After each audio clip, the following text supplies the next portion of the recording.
빌립보서 3장 12절에서 14절 말씀 같이 한 목소리로 같이 읽겠습니다.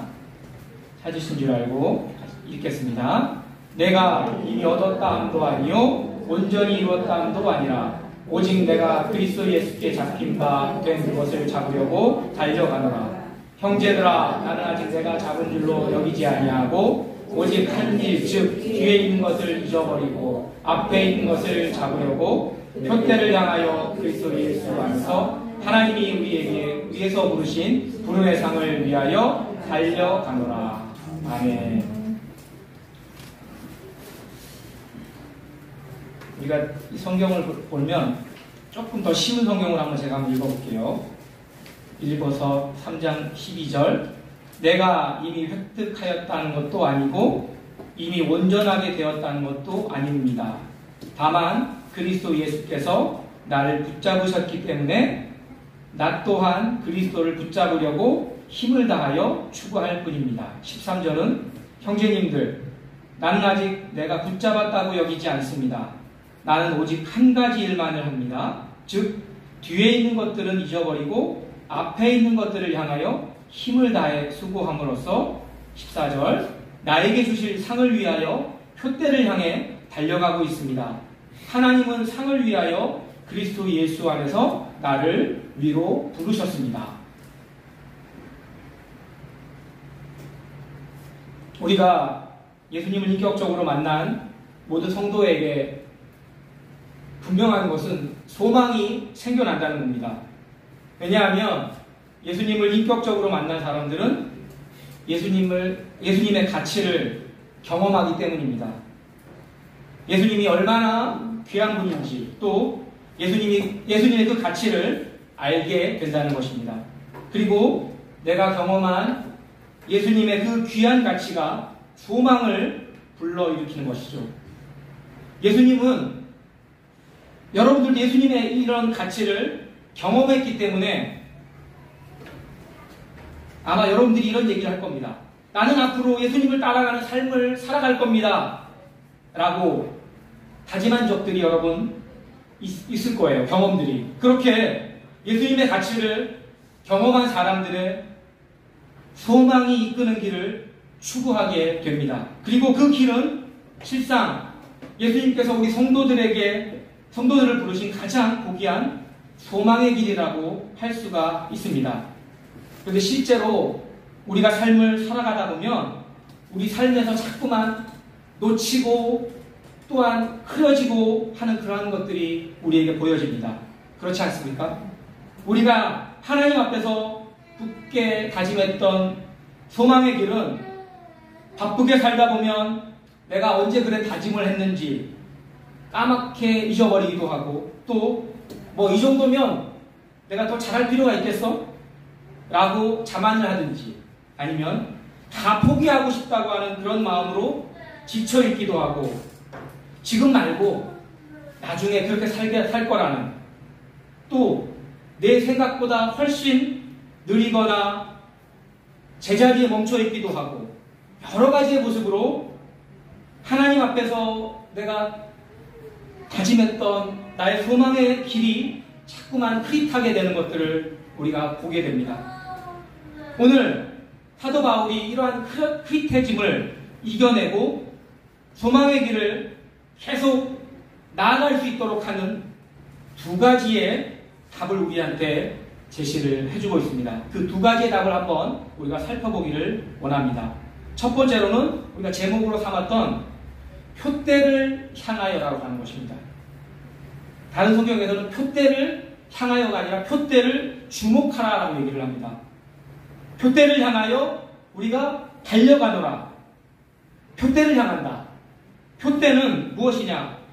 바울이 살았던 그 고대 시대에 그때에도 올림픽과 같은 경기가 있었는데요. 그 대회의 종목 중에 달리는 경주가 있었습니다. 그 경주는 꼬리 지점에 바로 표대가 우뚝 세워져 있습니다. 그 당시에 달리기 경주에 참여한 사람들은 이 표대를 주목하며 달렸는데요. 이 표대는 경주자들이 꼭 도달해야 될 목표 지점이었습니다. 바울이 내 삶은 마치 표대를 보고 달리는 경주 같아라고 그렇게 이야기를 하는 것입니다. 이 표대의 실체는 뭘까요? 바울의 입장에서는 표대는 바로 예수 그리스도를 말합니다. 즉 바울은 당시 예수 그리스도라고 하는 표대를 주목하고 소망의 길을 달려가고 있었던 것입니다. 오늘 12절 말씀에 바울이 자신을 이렇게 소개합니다. 오직 내가 그리스도 예수께 잡힌 바 된 그것을 잡으려고 달려가노라. 예수님께 붙들리고 그 예수님의 표대를 주목하며 달려가는 그 소망의 길, 그것이 바로 사도 바울의 삶의 모습입니다. 그리고 그런 삶을 살아갔던 바울이 오늘 우리에게 이렇게 권면을 합니다. 17절의 말씀에 보면 형제들아 너희는 함께 나를 본받으라. 즉 바울이 살아가는 것처럼 우리도 표대인 그리스도를 주목하는 삶을 살아간다면 우리가 삶의 모습이 희미해지거나 흐려지지 않는 소망의 길을 나아갈 수 있다는 것입니다. 예수님이 부르신 소망의 길, 그것이 흐려지지 않고 계속해서 꾸준하게 나아가고 싶지는 않으십니까? 우리는 뜻대로 내 자신에게 실망할 때가 있고, 또 오늘 빌립보서에 적혀있는 바울과 같이 일반적인 사람들의 삶과는 다른 때묻지 않고 깨끗하고 그 어떤 상황에도 꺾일 것 같지 않은 그 바울의 모습들을 우리가 바라보면서 우리도 살 수만 있다면 이 성경이 말하는 신앙대로 바울처럼 또 그렇게 살아보겠다고 하는 모습을 하나님 앞에서 다짐도 여러분이 했을 것입니다. 그런데 정작 시간이 지나고도 보면 어느샌가 내가 다짐했던 것들이 흐려지고 또 다짐대로 살지 않는 나의 모습 때문에 어떤 때는 나는 역시 안 되나 봐.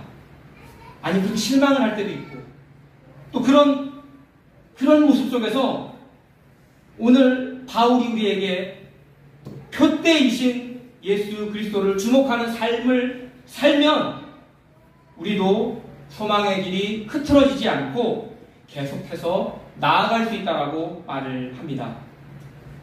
표대이신 예수 그리스도를 주목하는 삶, 우리에게 어떤 효과를 불러일으키기에 소망의 길이 흐트러지지 않고 우리가 갈 수가 있을까요?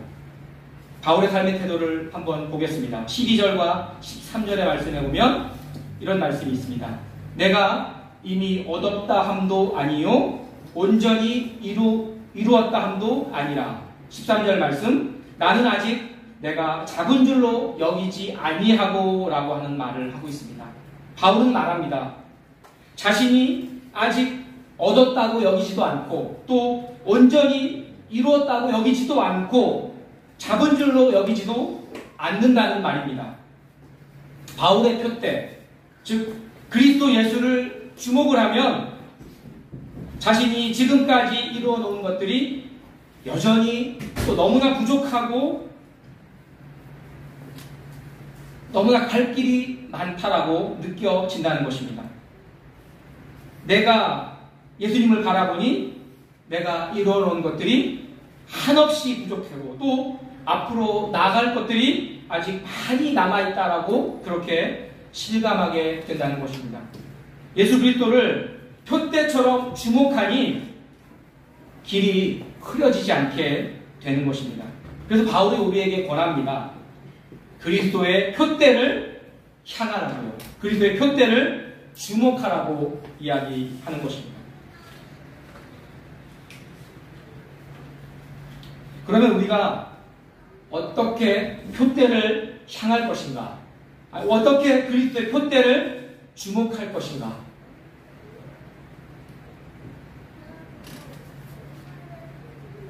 표대라고 하는 건 다시 언급하는데요. 당시 달리기 경주의 꼬린 지점의 표식이 바로 표대입니다. 그 경주자들은 그 표대를 목표로 다른 박질을 했습니다.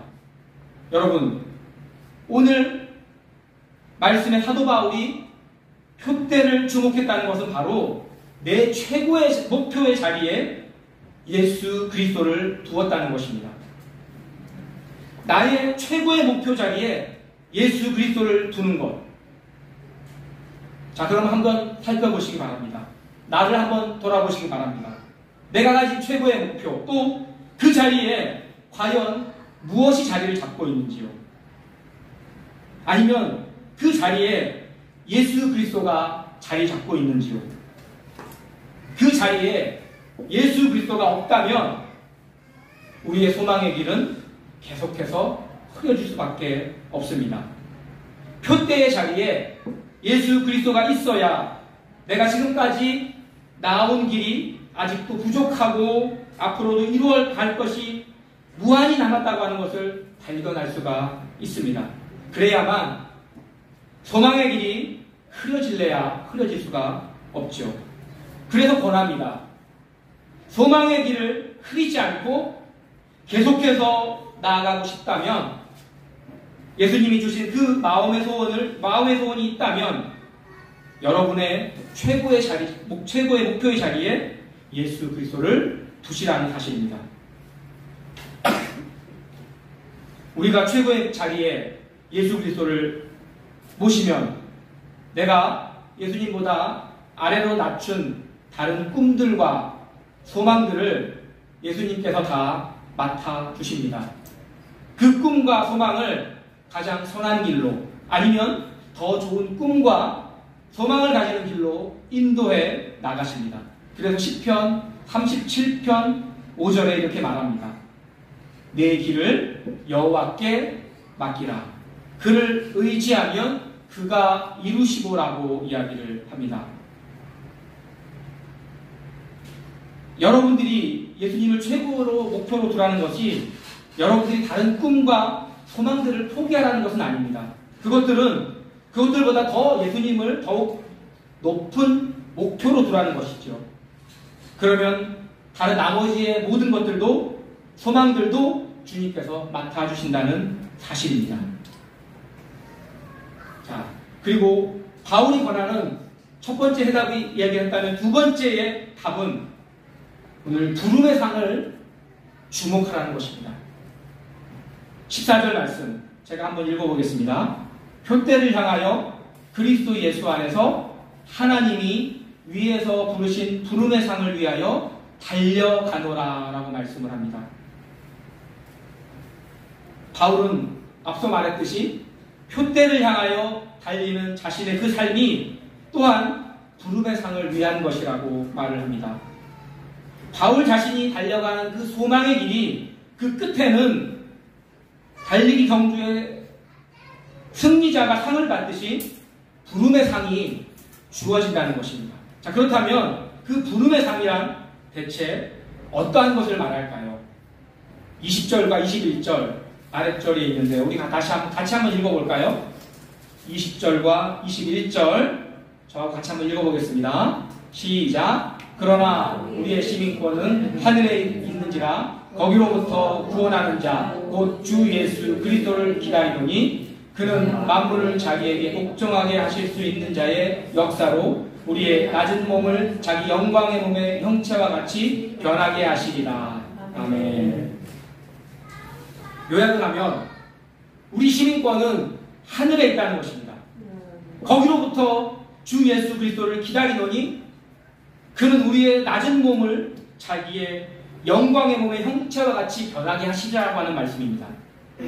부름을 받은 우리는 하늘의 시민권을 가진 자고, 또 그런 우리를 예수 그리스도께서 당신의 온전한 형상으로 변하게 하실 것이라고 하는 사실입니다.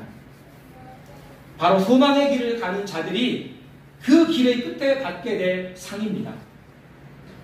그리스도 예수께서 우리를 그 소망의 길로 부르신 그 이유는 그 길의 끝에 당신의 형상, 즉 상급을 주시기 위함입니다. 온전한 하나님의 형상을 상으로 받게 된다는 말이죠. 하나님의 형상. 하나님이 천지를 창조하셨고 또 그 세상을 지으시면서 가장 사랑하는 창조물인 사람에게 하나님의 형상을 선물로 주신 것입니다.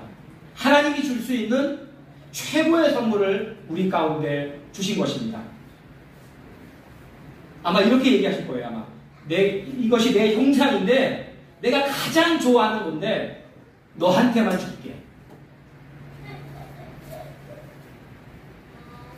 그러한 선물을 받았던 사람의 그 형상을 우리가 바라보며 오늘 바울이 말을 합니다. 우리가 무한히 만족할 수 있는 하나님의 온전한 형상, 그 예수 그리스도의 형상이 이 소망의 길의 끝에 있다라고요. 예수 그리스도의 표대가 보이는 이 길의 끝에 그 형상이 상급으로 주어진다라고요. 그래서 바울은 말하기를 나는 부름의 상을 위하여 이 길을 달려가고 있다라고. 그래서 내가 나아가고 있는 이 길이 이것 때문에 내가 결코 흐려질 수 없다라고 이야기를 하고 있습니다. 오히려 더 열심을 다해서 이 길을 나아가고 또 부름을 상을 위하여 소망을 길을 나아가는 그러한 자신의 삶을 본받으라고 이야기를 합니다. 상급을 보면 이 길이 흐려지지 않으니까요. 우리가 이러한 모습들을 보면서 한번 생각해 보기를 원합니다. 제가 TV를 보면서 TV 속에서 나오는 세상 사람들도 이러한 생각들을 가지고 사는구나 하는 것들을 느낀 게 있습니다. TV 속에 장사의 신이라고 하는 게 있어서 유튜브를 잠깐 보게 됐는데 거기에 한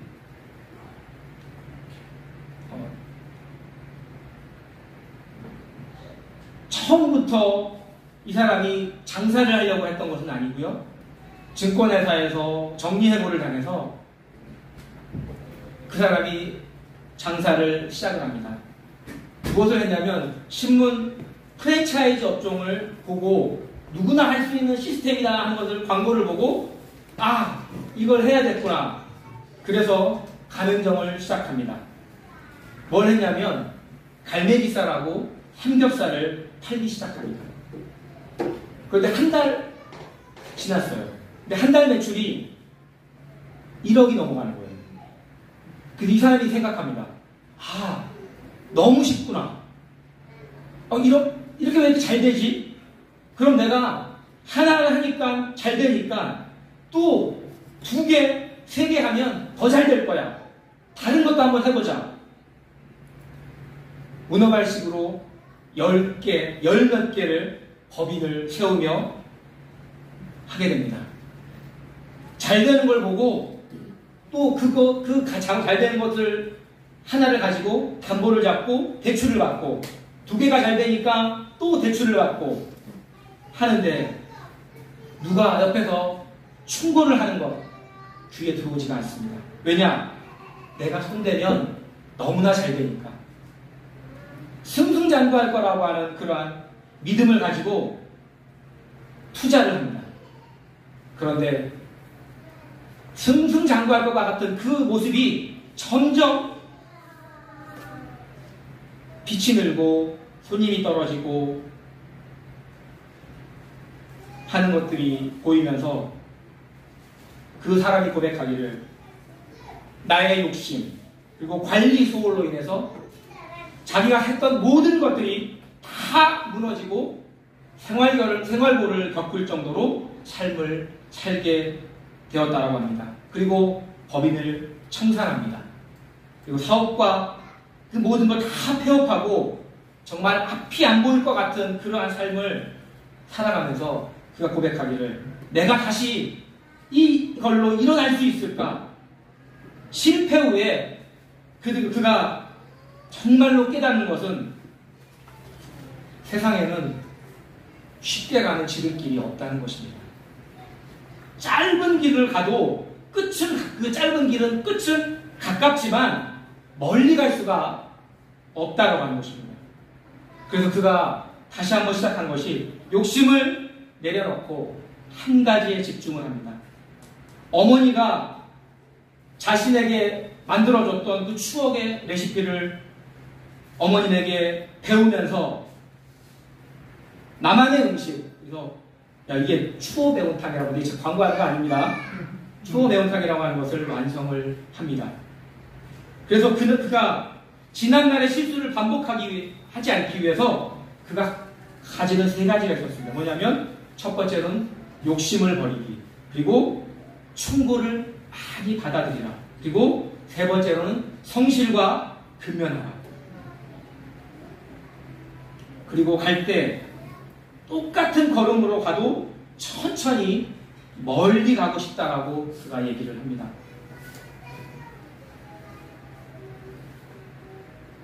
이 사람도 기독교인인지 이런 얘기를 하더라고요. 인생은 속도가 아닌 방향이라고요. 경주마가 더 빨리 달리기 위해서 양 사이드의 눈을 가리고 시야를 가리고 막 앞으로 전진할 속도를 내고 달리면 속도는 빠르지만 그 앞에 놓여져 있는 작은 돌뿌리에도 크게 넘어지면 크게 다칠 수밖에 없다고 하는 것입니다. 속도가 느리다고 앞으로 나가는 것이 아니라고 하는 것입니다. 더 멀리 보기 위해서 그 방향으로 한 걸음 한 걸음 내딛다 보면 결국에는 그것이 하나의 것들로 이루어진다고 하는 것입니다. 우리의 사람들이 참 어리석은 것을 볼 때가 뭐냐면, 여러분도 아시다시피 횡단보도를 볼 때 무단횡단을 하는 사람들을 여러분 많이 아마 보실 것입니다. 무단횡단을 하는 사람들의 특징이 한 가지가 있습니다. 뭘까요? 그렇죠. 주위를 둘러보지 않고 오직 앞만 보고 간다. 앞만 보고 가면 어떻게 되죠? 차가 그대로 치여서 큰 사고가 나거나 많이 심하게 다칠 경우가 생깁니다. 결국에는 가려진 것이 아니라 주위를 돌아보면서 살아가는 그러한 모습들이 그에게 필요한 것들을 보게 됩니다.